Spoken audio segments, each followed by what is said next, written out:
네, 3기 신도시에 이어서 4기 신도시 건설에 대한 소식이 들려오고 있습니다. 하지만 재개발 이슈 이면에는 이 토지 수용이나 보상에 대한 문제가 거론되곤 하죠. 자, 오늘은 임지연 변호사님과 함께 토지 보상에 대한 이야기 나눠보겠습니다. 안녕하세요. 안녕하세요. 예, 어서 오십시오.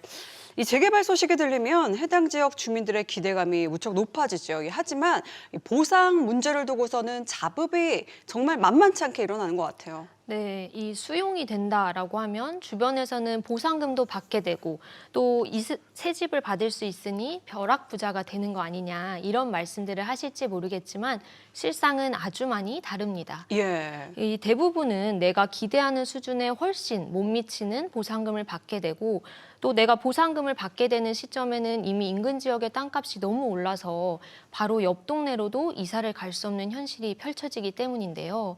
이게 우리가 일반적으로 생각하는 어떤 개인에 의한 개발이 이루어지는 게 아니라 이 수용이라는 제도에 따른 보상이 이루어지다 보니까 그렇습니다. 이 수용이 뭔지 좀 정확하게 말씀을 드려야 할 것 같은데 예. 우리나라에는 공익사업을 위한 토지 등의 취득 및 보상에 관한 법률, 줄여서 토지보상법이라고 하는 법률이 있습니다. 네. 이 토지보상법에 따르면 공익사업의 시행을 위한 경우라면 이 사업의 시행자가 권리자의 의사와는 무관하게 어떤 강제적인 절차를 통해서 개인의 토지 등의 소유권을 취득할 수 있도록 하고 있는데요. 이것을 바로 수용이라고 합니다. 이렇게 강제적으로 개인의 재산권을 취득할 수 있는 것은 우리 대한민국 헌법에 관련 내용이 규정이 되어 있기 때문에 그렇습니다. 이 나라에서 국민의 재산권을 보호해 주는 게 아니라 오히려 강제적인 절차를 통해서 이 공공의 이득이라는 목적으로 취득을 할 수 있다니 좀 의아한 부분이긴 합니다. 네, 그렇죠. 그런데 우리 헌법 제23조 제1항은 모든 국민의 재산권을 보장한다라고 하면서도 같은 조 제3항에서는 공공 필요에 의한 재산권의 수용, 사용 또는 제한 및 그에 대한 보상은 법률로서 하되 정당한 보상을 지급하여야 한다라고 규정을 하고 있습니다. 그러니까 공공의 필요를 위해서라면 개인의 재산권도 제한을 할 수가 있지만 대신에 정당한 보상을 해주라는 거죠. 아마 최근에 많이 들어보셨을 용인의 반도체 국가산단이라든지 또 최근 발표된 공공주택지구 등이 전부 다 이 수용이라는 제도에 따라서 공익사업이 시행되는 것으로 예정되어 있는 곳들이다라고 보시면 됩니다. 예. 나와 우리 가족의 그동안 살아온 어떤 터전을 옮긴다라는 게 어떤 개인에게는 참 치명적일 만큼 쉬운 일은 아닐 수도 있잖아요. 이 토지 소유주 입장에서는 정당한 보상을 받는 거 중요한 문제일 것 같아요. 네, 맞습니다. 그런데 실제로 이 수용 절차를 거치시는 분들 중에서 내가 정말 정당하고 만족할 만한 보상을 받았다라고 느끼시는 분들은 거의 없는 게 현실입니다. 이유가 뭘까요? 아마 가장 큰 이유는 이 보상의 대원칙 중에 하나인 개발이익 배제의 원칙 때문일 것이라고 보는데요.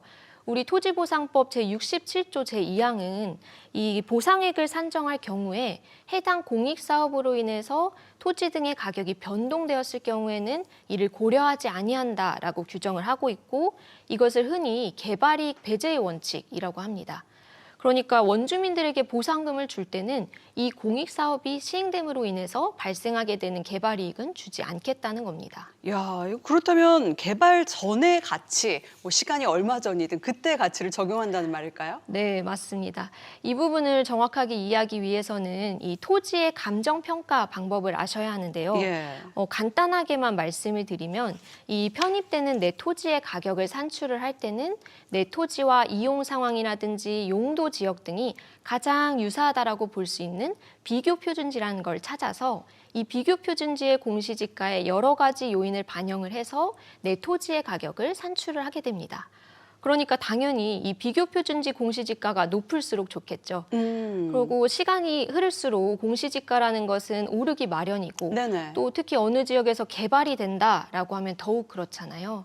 그런데 아쉽게도 이 수용에서는 개발이익 배제의 원칙 때문에 내가 수용 보상금을 받는 이 시점을 현실적인 시점을 기준으로 하는 것이 아니라 이 사업이 발표되기 이전에 비교적 낮은 수준의 비교 표준지 공시지가를 기준으로 내 토지의 가격을 산출을 하게 됩니다. 예, 보통 재개발이 발표가 되면 그때부터 그 주변 시세는 굉장히 오르잖아요. 소유주 입장에서는 좀 손해를 보는 것 같은데 이런 네. 생각이 들 수도 있겠어요. 네, 그렇습니다. 그런데 우리 헌법재판소는 이 개발이익 배제의 원칙의 정당성 자체는 인정을 해주고 있는데요. 사실 이 개발이익이라는 것은 사업 시행자의 투자에 의해서 발생하는 것이지 기존에 살고 있던 토지 소유자들의 자본이나 노력에 의해서 발생하는 것은 아니기 때문에 이 사업이 시행됨으로 인한 지가 상승 등은 보상금에는 반영을 할 수 없다는 겁니다. 예. 하지만 우리나라 이 수용 현실을 돌아보면 사업이 발표가 되고 최초로 보상금이 통지되기까지는 수년에 걸친 상당한 시간이 소요가 되는데요. 그렇죠, 보통. 이 원주민들 같은 경우에는 사업이 발표가 되고 한참이 지나서야 그것도 개발이익이 전부 배제된 채로 보상을 받게 되는 반면 이 주변 지역 같은 경우에는 개발이익이 전부 다 반영이 되었기 때문에 땅값이 너무 비싸져서 정작 보상금을 받더라도 그 돈으로는 바로 옆 동네로도 이사를 갈 수가 없습니다. 예. 그렇다면 과연 이 개발이익 배제의 원칙이 정당하다라고 할 수 있는지에 대해서는 개인적으로는 좀 의문을 가지고 있습니다. 예, 원상에 나올 부분이긴 하네요. 자, 좀 더 이 만족할 만한 보상금을 그렇다면 받기 위해서 토지 소유자가 꼭 알고 있어야 하는 정보가 있을까요? 네, 이 주민추천 감정평가사 선정이라는 제도에 대해서는 꼭 인지를 하고 계셔야 하는데요. 이 주민추천 감정평가사의 역할이 보상에 있어서는 절대적으로 중요하기 때문에 그렇습니다. 이 토지 보상에 있어서 수용을 위한 협의 단계에서 보상금을 산정을 할 때는 통상 3명의 평가사들이 평가를 하게 되는데요. 네. 사업 시행자가 추천하는 1명, 그리고 시도지사가 추천하는 1명, 그리고 마지막으로 우리 주민들이 추천하는 1명인데요. 이 보상은 3명의 평가사들의 평가 합산액의 평균 금액으로 이루어집니다. 그런데 여기서 중요한 것은 우리 토지보상법상 이 평가사님들 사이의 평가 금액의 차이가 10%를 넘을 수 없다는 건데요. 예. 이 평가 금액 차이가 10%를 넘어서 버리게 되면 해당 평가 결과가 무효로 돼버릴 수 있기 때문에 그렇습니다. 따라서 우리 평가사님들 사이에서는 이 평가 금액의 차이를 10% 범위 내로 맞추기 위한 네. 어느 정도의 협의가 불가피한데 이때 우리 주민추천감정평가사가 막강한 주민들의 편이 되어서 이 보상 금액의 조정을 돕게 되는 겁니다. 야, 어느 정도 평가 금액을 좀 발로 묶어놓은 듯한 느낌이 드는데 네.